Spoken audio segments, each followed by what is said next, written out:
কোথায় কোথায় সেই দুই মহাসুর? আয়, আমার সামনে আয়।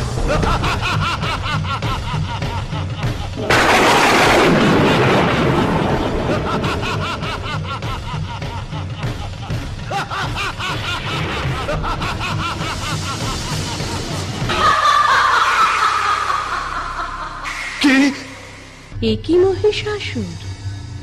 বিভ্রম লাগলো নাকি?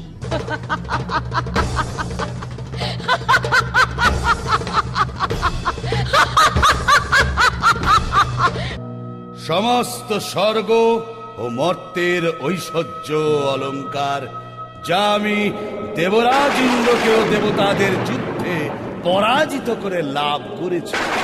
যুদ্ধে দেবতারা আমার শক্তির পরিচয় পেয়েছে। আমায় গ্রহণ করো। ওহে দানব, আমার দ্বারাই এই বিশ্ব সৃষ্টি, আমি তার পরমা প্রকৃতি। তুমি মূর্খ, তুমি নির্বোধ, তাই